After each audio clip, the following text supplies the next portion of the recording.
So this session is a testament to the power of working together for a greater cause. In this session, we will delve into how diverse stakeholders can come together to address complex societal challenges. From innovative CSR strategies to scalable impact models, this panel is sure to inspire you about the new ways of thinking about collaboration. We've been joined here. We're going to have an incredible lineup of speakers. So I'm going to start by first calling Ms. Garima Dutt, President of CSR at Yes Bank and CEO of Yes Foundation, to come and moderate this discussion for us. Please welcome her, everybody. A dynamic leader, Garima has been at the helm of initiatives that integrate CSR with sustainability and impact. Next, we're going to call Mr. Girish Singhania, founder and CEO of EduBridge Learning, whose work has redefined skill development and employability for the youth. My boss.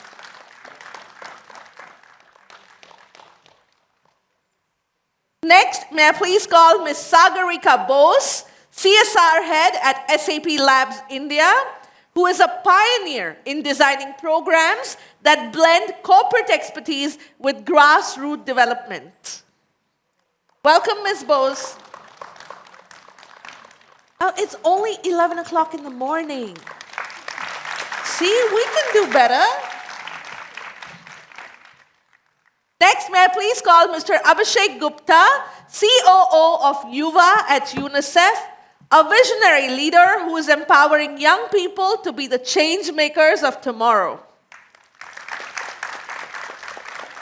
Welcome, Mr. Gupta. May I please call Ms. Gauri, Bhure, CSR head at DXC Technology and co-founder of the Parenthesis India, who combines her passion for gender activism with impactful CSR strategies. I welcome the panel. Now let's find out how great minds and great organizations work together to build stronger ecosystems. Garima, the stage is all yours. Thank you. Hi, good morning. Okay, Suresh is the only one who's alive. So I think this is a good segue from the last discussion that we had, right? We are going to focus on what is the power of collaboration. And when we talk about collaboration, we're going to hear not just about government and NGOs collaborating and companies funding, but also between companies, how this collaboration looks like. Hopefully, the panel is going to be quite candid on some of the challenges that we face, right? So we'll try and cover that. So let's start from my right.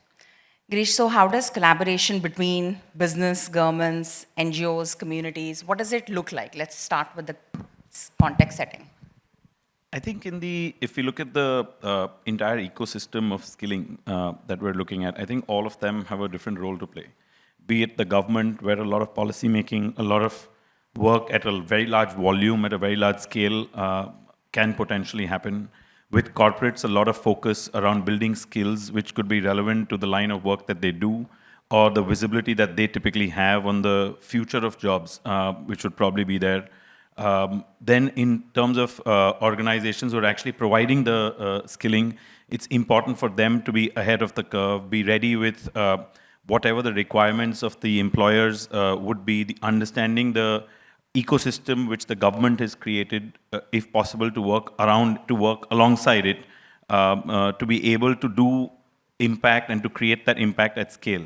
So I think when we look at a partnership, when we're talking about government, we're talking about corporates, both from a CSR as well as an employer angle, and when we're talking about organizations that actually provide the skilling, I think it's important that there is collaboration where everybody's strength is getting leveraged, so that the most important stakeholder in all of this, the learner, gets the best end of the deal. And that's where I feel it's very, very important that everyone understands the focus to be the learner, which needs to be the central focus, And around that, all the other stakeholders need to bring their respective strengths, leverage others' strengths, so that the final outcome or the final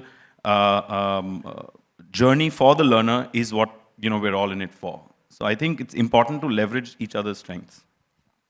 So, Sagarika, perhaps from where Girish is saying, when we're talking about identifying strengths of each of the stakeholders and partners that are coming in this collaboration, how does one go about that? Is there a roadmap? Is there a like a preconceived that government is strong in this and corporate is strong in this? Or how do we go about identifying that strength? Thank you for that. And thank you again to sorry, it's a bad day for me. I'm a little under the weather, so please bear with me. To respond to your question, see, I think we can't have stereotypes. That even within the government, it's not like the government is one uniform body, everyone behaves exactly the same. Different states, different ministries, different departments, different levels of government function differently.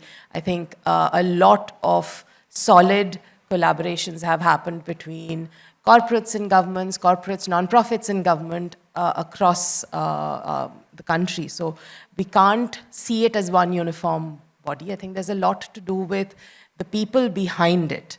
And similarly, even for corporate relationships or partnerships, I think ultimately it's about figuring out if you have, and I think I'll build on what Girish just mentioned, it's about figuring out what your North Star is. Like he mentioned students, right, or the learners.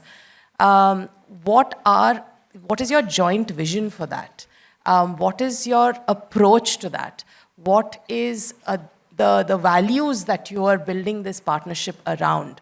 Because all of these things play a huge role in determining how things move and then later on success.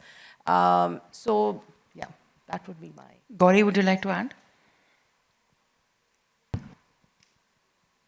Hi, and just to sort of build on what Sagarika was saying, I think, it's kind of like the blind man and the elephant. Each of us brings a certain strength to the table and a deficit as well. So, sort of government is your best partner for scale, for regulation. Any kind of mammoth moving is the government. What it also means is it makes it difficult to maneuver, slow to sort of bring change to the table. Grassroots civil society organizations, NGOs, really are your eyes and ears on the ground. They're your feedback system. They also have a lot of capacity for nuance because often they're kind of really, in the entire complexity isn't lost on them, right? As it might be when you translate it, when you take qualitative data and turn it into statistical information. What NGOs have is nimble money. I mean, we don't, maybe we have 8 people making the decision on particular policies or funding. A lot of room for innovation, experimentation. Whether or not we're doing it enough is maybe for a little later in the discussion, but I think to then bring this all together, and we do have insight into what the other brings, but perhaps then moving collectively, and this is sort of an opinion I state more than fact, when we talk about strengthening the ecosystem, I think it's fair to say that currently it isn't strengthened, it isn't strong. But I think for the first time, there is a lot of awareness of its potential to be. And because there's so much more CSR funding coming to the table, philanthropy has also, since we're using this word a lot, democratized. It isn't the same 5 very wealthy people setting the agenda. All of us now have room to become part of the debate. So, thank you. So, Abhishek, being from an organization which has a huge partnership with government in a lot of the initiatives that you take, what are some of the challenges, not just from a government partnership, but also collaborating with companies and even community, right? So what are some of the challenges that you face and how do you maneuver through that? Thanks. Garima, before I go there, just a sort of a pretext to this. Collaboration by itself is, we got to acknowledge that it's a fairly complex and messy thing. It doesn't happen easily. Most of the time as managers in our organizations, when we speak about collaboration, there will be half the people on the table who would say, खुद कर लेते हैं, जल्दी हो जाएगा, अच्छा हो जाएगा. Because by design, collaboration requires a lot of people coming on board, a lot of people agreeing to everyone, each other. You have different, so it goes slow, it goes messy. Sometimes what you get is nowhere close to what you wanted to.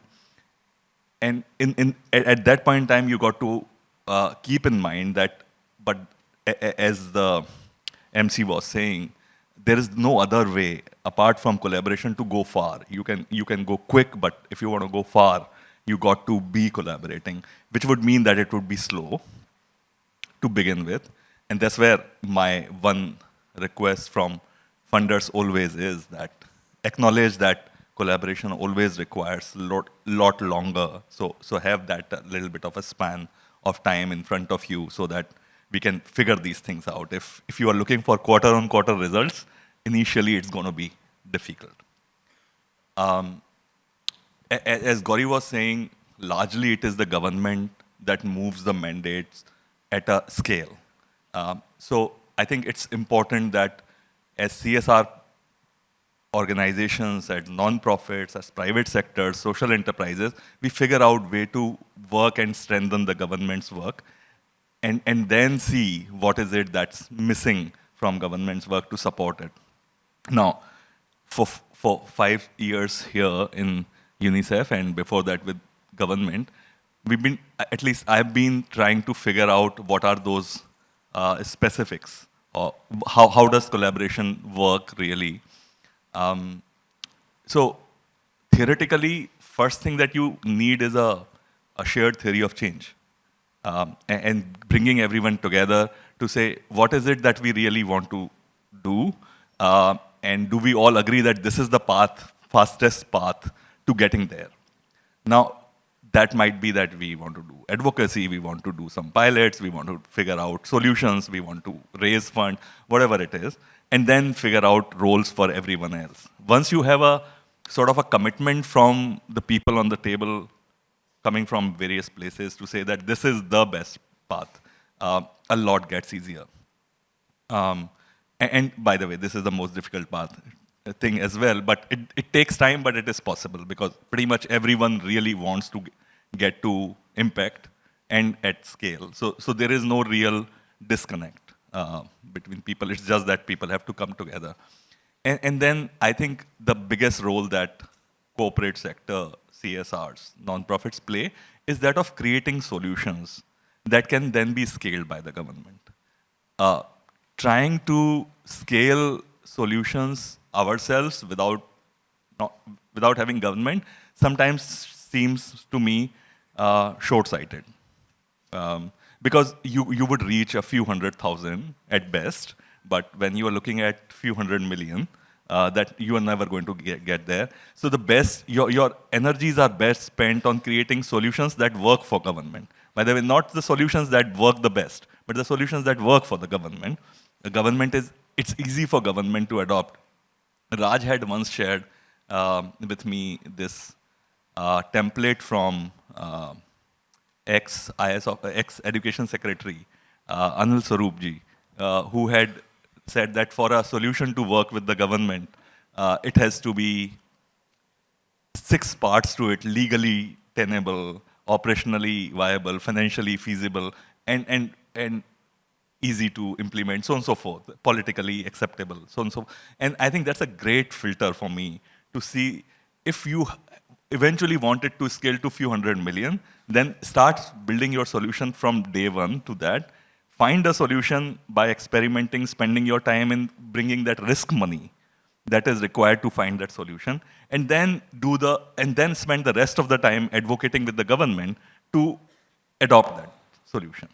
And around that is technology and many other things that you can support the government with. I'll just pause here in case. So the moment you mention theory of change, I can already hear and see people smile, right? Especially the Tissians here.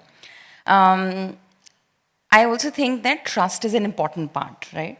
So I recall that, whether it's Capgemini as an organization, the moment they come and they're like, okay, we've got this place, but we don't just want to skill in IT, right? Can you also take on BFSI course?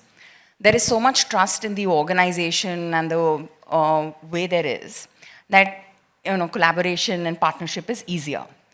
So I would go around and probably ask you quickly to talk about some examples where you feel that this collaboration has really worked, whether it is in terms of scale, whether it's terms of sustainability of the project, or maintaining quality or deepening the impact. So over to you.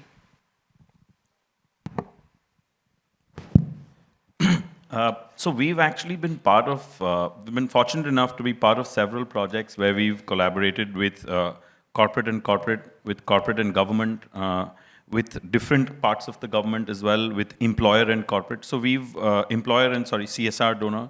So we've figured various collaborations, and like I said, the idea for us in these collaborations is to bring the strengths that each of them bring to the table, which would be different from each other.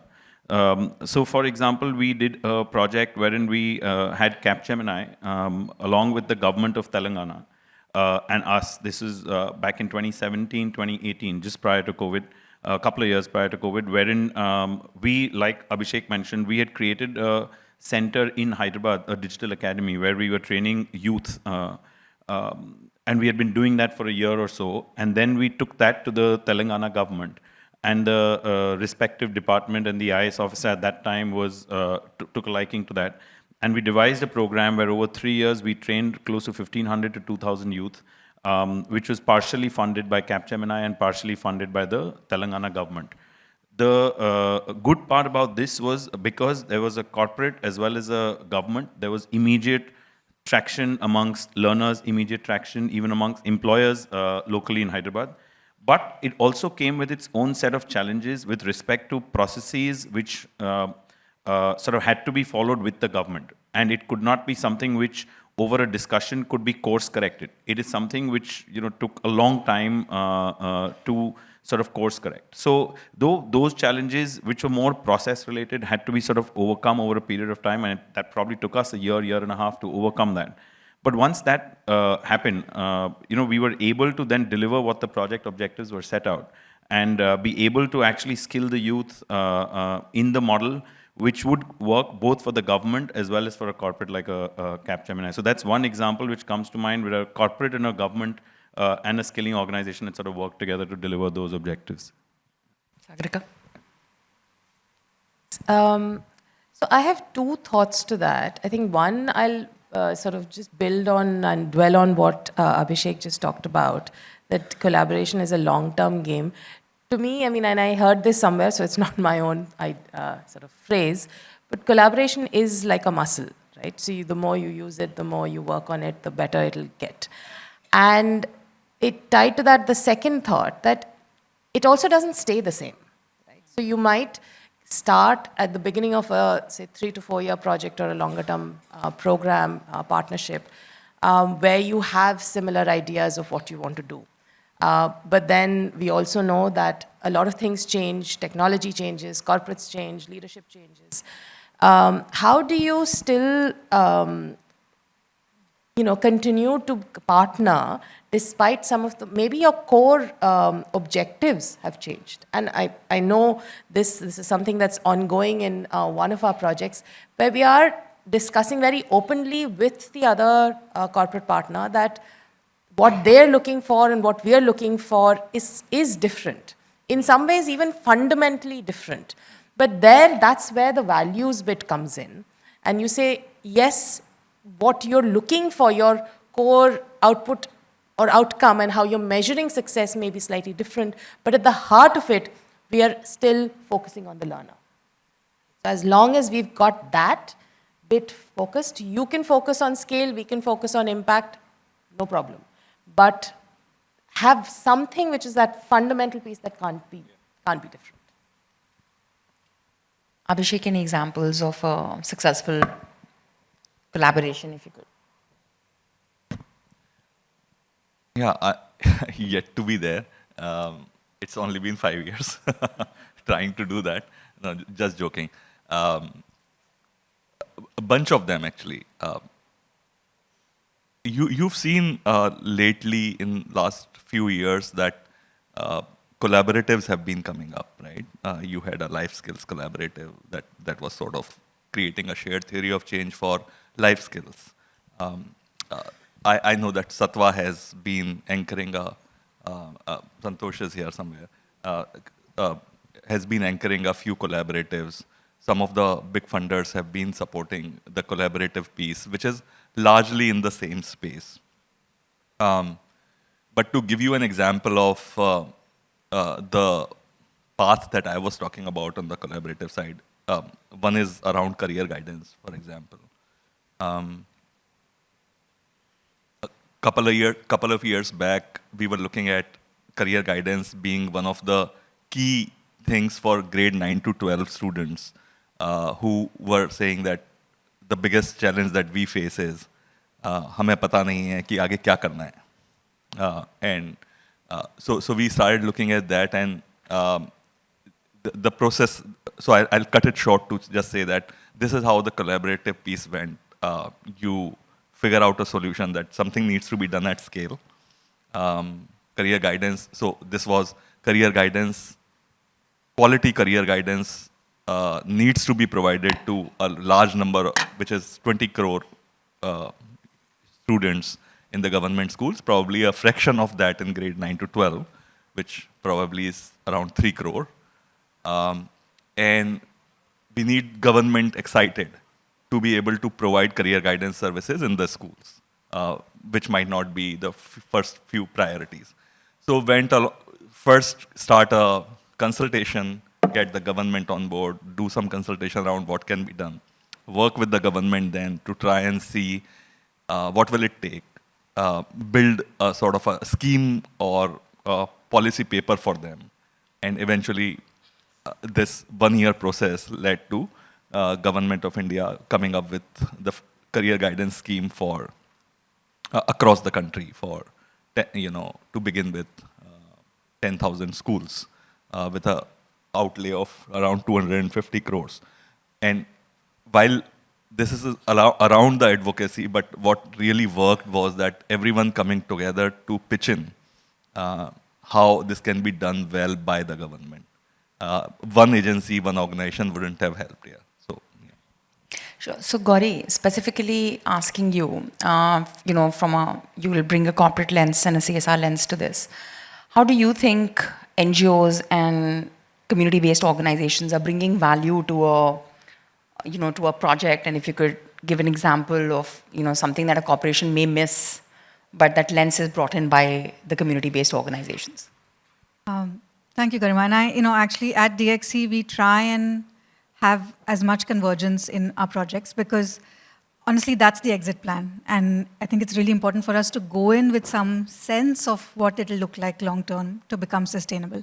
And I can actually think of several examples where, again, the second piece also is, I think CSR funds need to be really catalytic. Like we can't sort of aim to be the eternal stopgap. The idea is to then enable communities to carry on the work.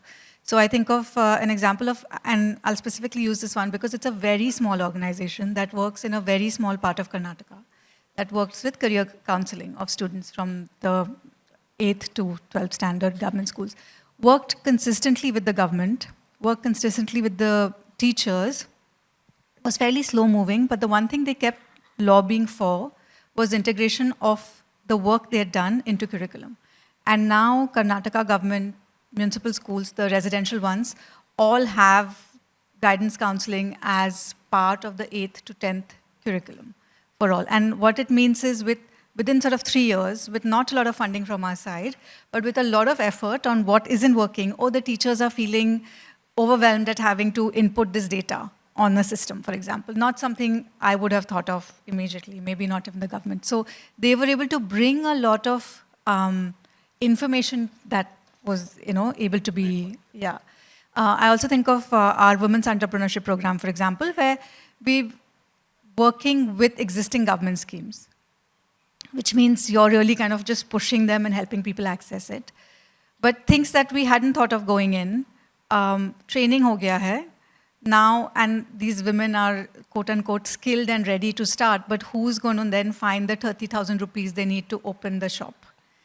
So access to credit. And So I guess non-profit partners have really been able to bring to us information on the ground that, some of us who studied this or who've been in the sector very long sometimes just miss, because you need those people to relay that back to you.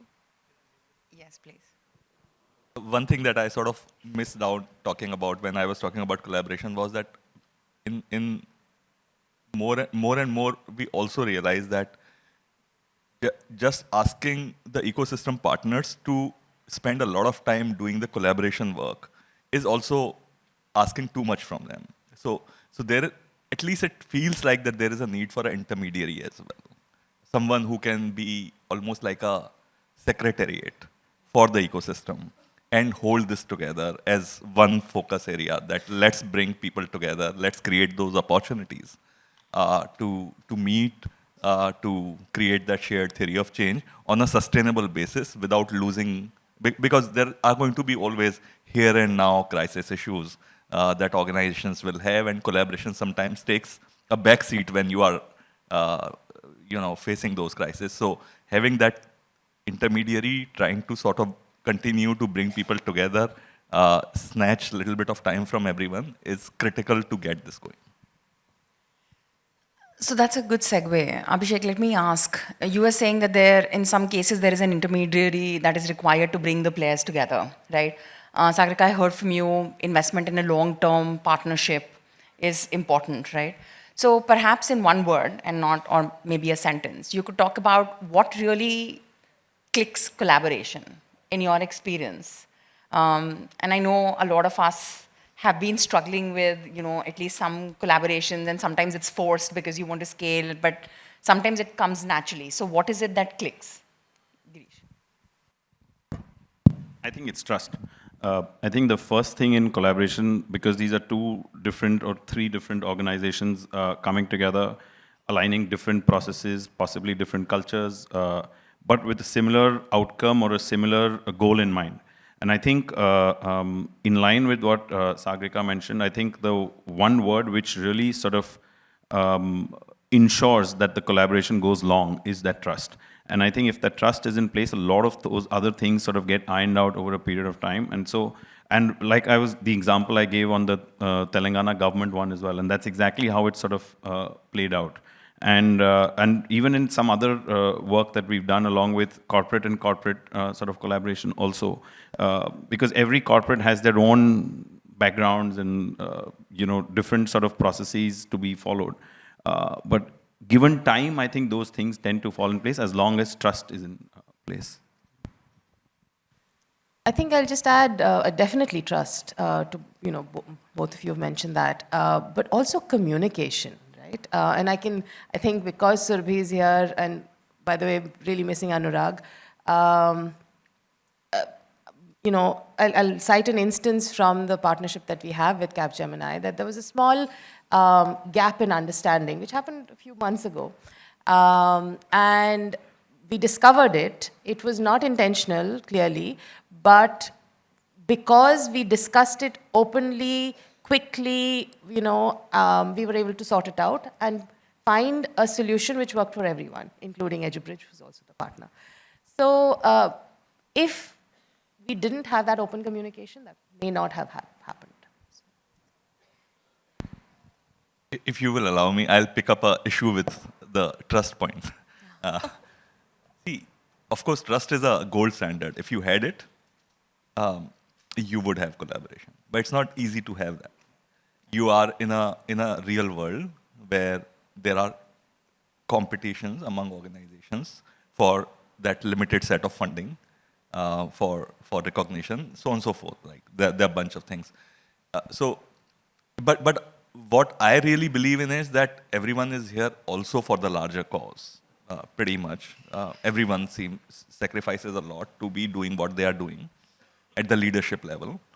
And therefore, creating platforms for having deeper conversations, I think is the key to sort of melt down those discomforts that you might have, to be able to have those conversations to say, this is how we can work, and let's acknowledge that there are going to be these competitiveness there, but as long as we can deal with it in a fair way, figure out roles for ourselves, then we can solve that. Like asking for trust, Girish, with no disrespect, of course, it's the most important thing, is like starting at a very, very difficult end, right?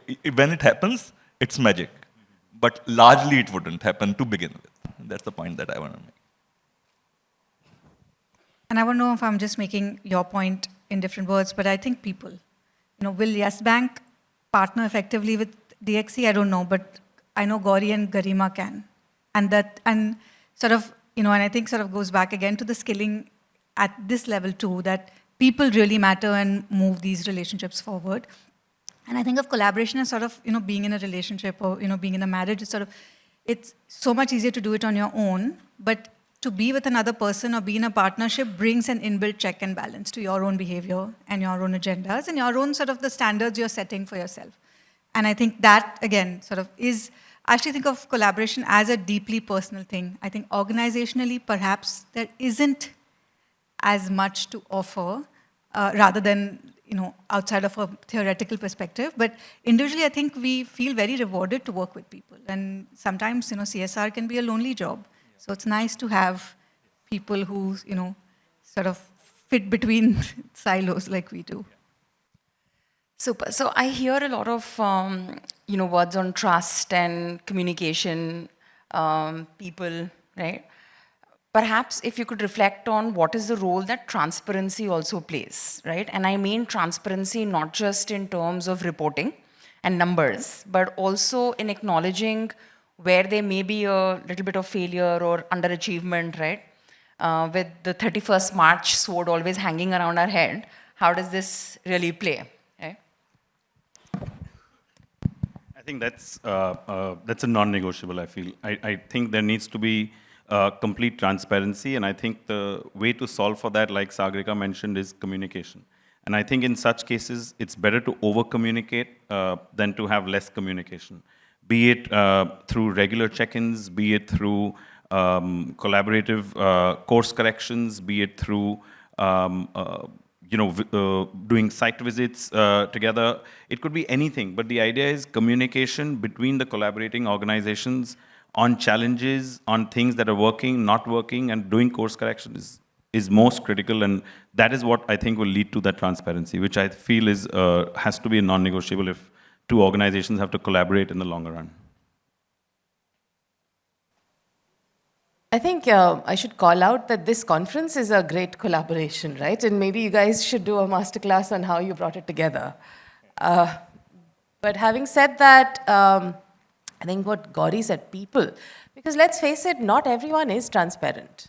So ultimately it comes down to the chemistry between the folks who are bringing it together, which is why collaboration often fails. I mean, sometimes even it doesn't get to the point of collaboration, just talks break down when you're initially having conversations with whether other corporates or the government and so on, because you're just not able to get on the same wavelength. So yes, ultimately, I would say people.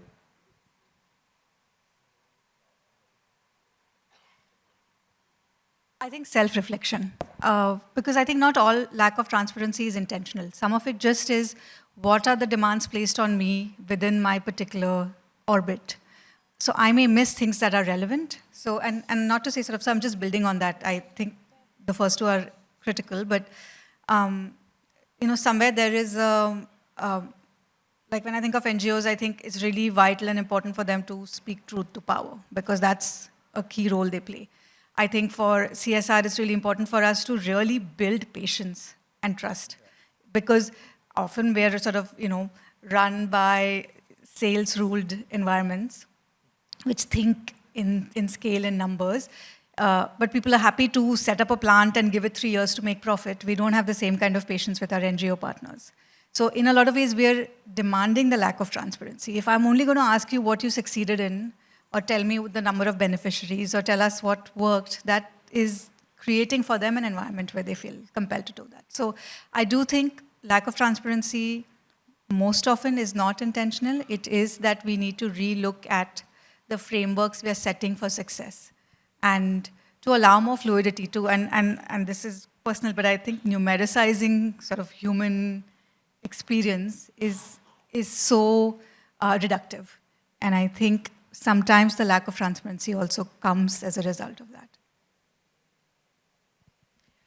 So Sagarika, I can answer your question. What brought us all together is Suresh's selfies, yeah, and Girish's call. But jokes aside, I think what I'm hearing is also that there are definitely challenges, right? I can sense from each one of you that there are perhaps partnerships that have not been as long-term or as successful as one would want, right? So keeping track of time, I'm going to put you in spot and nobody can pass the mic. And each one of you have to probably answer about what is it that went, and this could be a learning, right? Because the previous panel also talked about that we don't have to reinvent the wheel. So I think it is also important to talk about what sort of failures have we each faced, right? So perhaps if you could talk about what is the factor that led to a break in a collaboration or the collaboration not achieving the milestones that were set. Yeah. I think the one that comes first amongst many failures that I'd say we'd have over our 15-year journey in skilling is a few years back, we were in a project with another organization. And I think the understanding on the clarity on what was planned to be done versus what was to be done between the two organizations, I think was missing. And so what was actually being done was different from what one of the organizations were expecting. And as a result of, and it's not that there was a 19-20 ka farak. It was it was diametrically opposite. Let's say if, the expectation was to do training in, let's say, tailoring, but training was happening in IT, something to that extent. And I think that was a huge sort of breakdown of sort of the collaboration due to, I think, complete lack of planning, complete lack of communication, which I think led to some amount of trust deficit, which led to the breakdown of the partnership. But that's the first one that comes to mind because of lack of planning and communication, I think. I think no names here, but between a corporate and a non-profit, I think it has sometimes broken down because the non-profit has overextended itself or overcommitted, maybe gone into a thematic area that they're not really have the expertise or the proficiency in. Between corporates, it's been leadership changes, strategy changes, those happen. Between corporate and government, I think, and don't quote me on this, Chatham House rules, I'm saying, but when it is led by government affairs or marketing, MOUs are signed, which, well, sometimes lead to nothing. I would respond it particularly for only multi-stakeholder collaborations. I mean, not bilaterals or so. So in the multi-stakeholder collaborations, every time we have failed, it's been because we underestimated the complexities when we didn't plan. So now the very clear path for us is if you got 8 hours to cut a tree, spend 6 hours sharpening your axe. You've got to plan and plan and plan and account for the complexities that come with humans on all other side, different goals, not having, as I was talking about, not when you start, can you spend a lot of time creating that shared theory of change so people don't then midway say, ये तो हमारे goals में नहीं है, ये हमारे mission से align नहीं है. So I think those are key aspects, and whenever we haven't done them because of the pressures, work pressures, timeline pressures, 31st March, these have eventually led to some kind of a downfall or underperformance. The only two things that I think in my experience I've seen is the unspoken power dynamics that exist sometimes, either between a funder and a grantee or two corporates of different sizes, and the unspoken assumptions of what role one will play. And sometimes those are hard to outline at the outset. You don't even understand that you're carrying this baggage with you. And the second, I think, probably long-term vision. You could start off at the same place, and I think you sort of touched on that a little bit, but whether you want to really grow in scale or in go at a slower pace and then perfect certain things. Again, not some things you often know at the outset. You could say 5 million people in 5 years is one thing. Year 3, you realize that of those, whatever we've done, it's not the kind of training you wanted. You need to go back to the drawing board. The willingness to do that and to change together, probably is. So I hear planning, I hear expectation setting, I hear agility for the program to adapt as and when we move and we face realities in the community. So great. So we'll, before I open the house for questions, just one word on what is the power of collaboration in your mind. One word.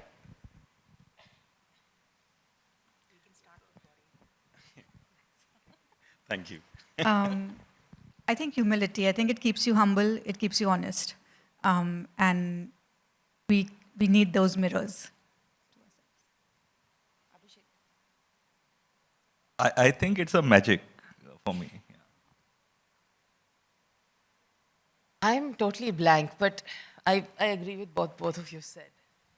I think success. I think that's what leads to success. Yeah. So we can have 2-3 questions from the house. Yes, please.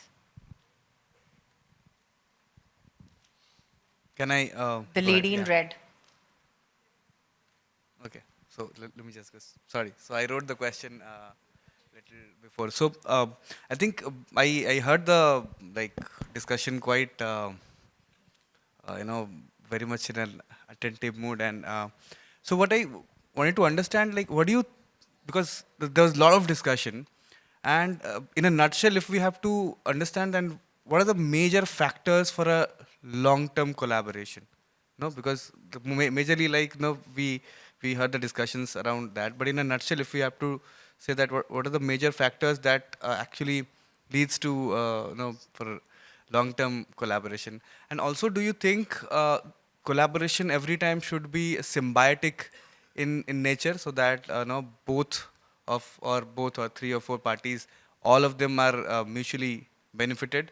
Or do you think that if there are 10 organizations, or all of them are moving towards a particular goal, but the inputs of all the organizations are exclusive in nature?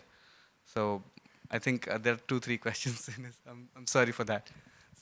So I think it's a planted question, because it was in my radar on the long term, but I couldn't get to it because of the time. Okay. But go ahead. Anyone would like to answer?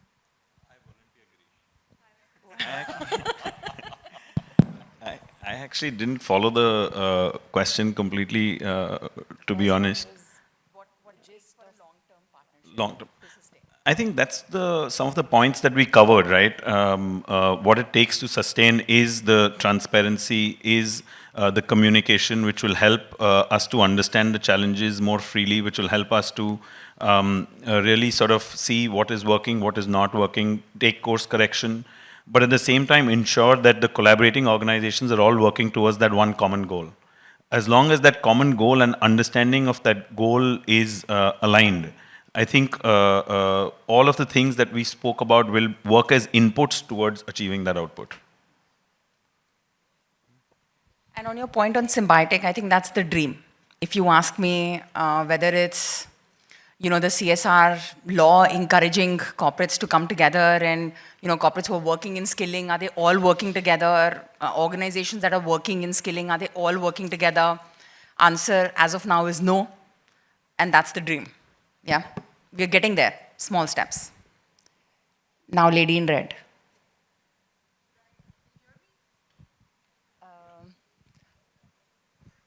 We can hear you, but the video guys will not be very happy.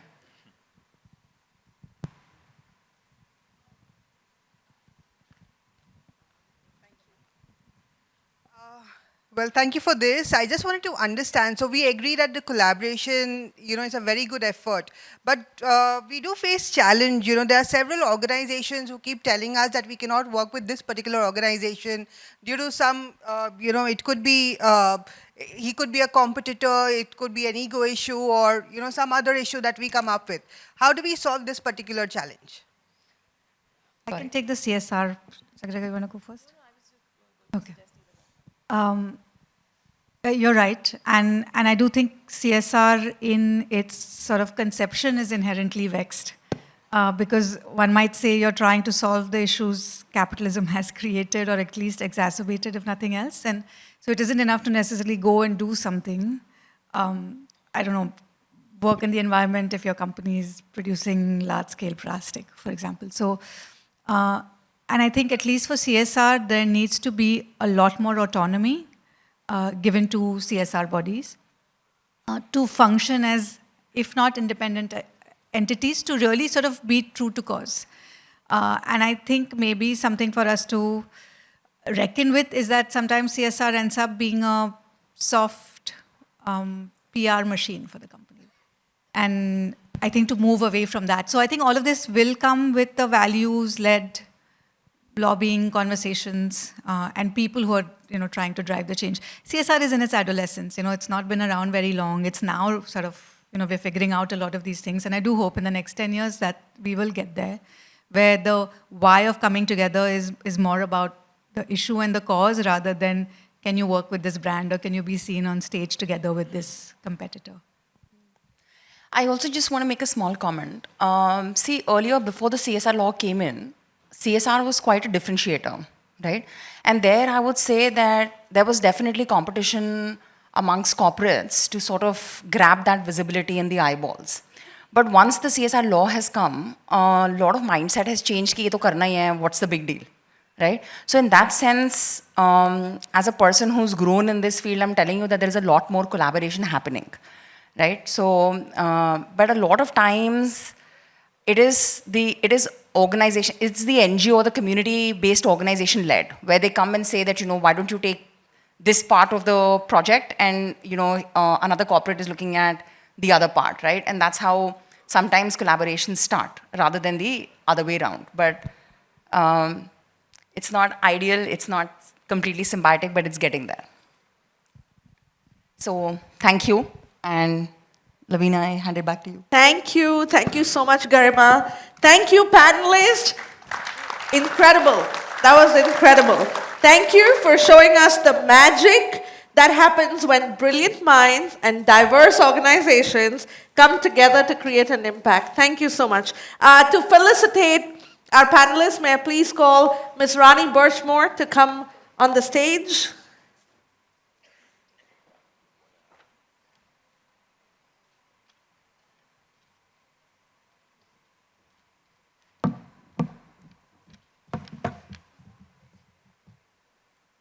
First, Ms. Garima Dutt. Thank you so much, Garima, for joining us.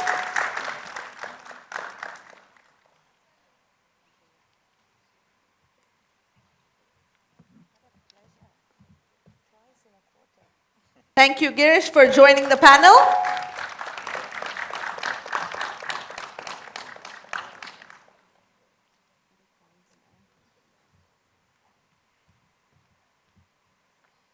Thank you, Sagarika, for joining the panel. I know it's time for tea. Come on. Let's give them a round of applause. Thank you, Sagarika, for joining the panel.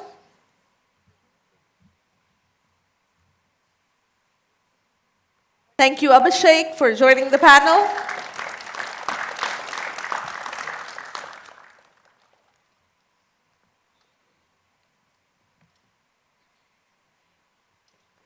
Thank you, Gauri, for joining the panel.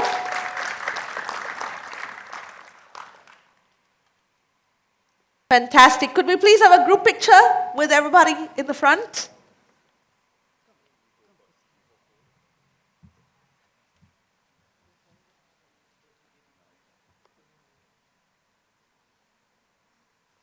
A round of applause, everyone.